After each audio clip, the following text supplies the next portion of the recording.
ওই কিরা রনে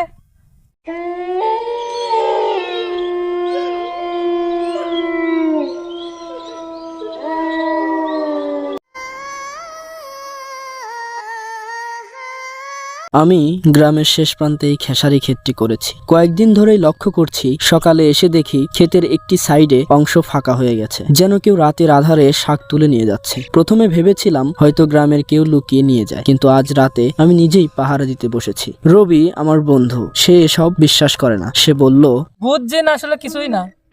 তুই শুধু শুধু ভয় পাচ্ছিস কেন? আজকে আমরা পাহারা দেবে রাইছি, দেখবো না কিরা আসে চুরি করবেন।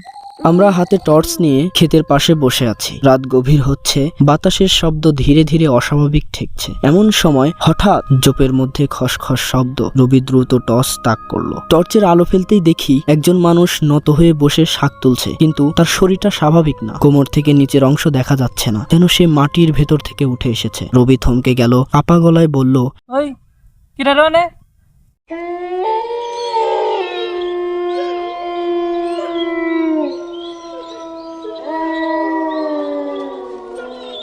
কিন্তু সে মানুষ কথা বলল না। ধীরে ধীরে মুখ তুলে আমাদের দিকে তাকালো। শ্বাসরুদ্ধকর নীরবতা, তারপর হঠাৎ বিকট চিৎকার। আমরা দেখি আর চোখ নেই, ফাঁকা কোটরের মাঝে গভীর অন্ধকার। তার চামড়া মৃত মানুষের মতো নীলচে ধূসর।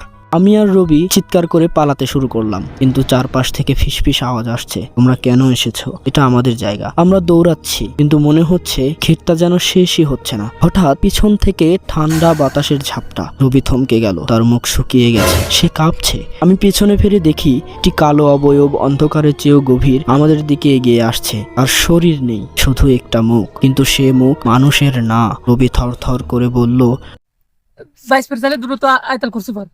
আল্লাহু লা ইলাহা ইল্লা হুয়াল হাইয়ুল কাইয়ুম।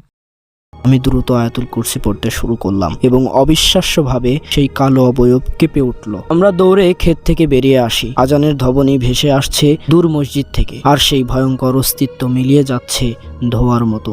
রবি ফিসফিস করে বলল, আমি এসব মানতাম না, কিন্তু আজ নিজের চোখে দেখলাম জিন আছে, তারা আমাদের মতোই এক সৃষ্টি।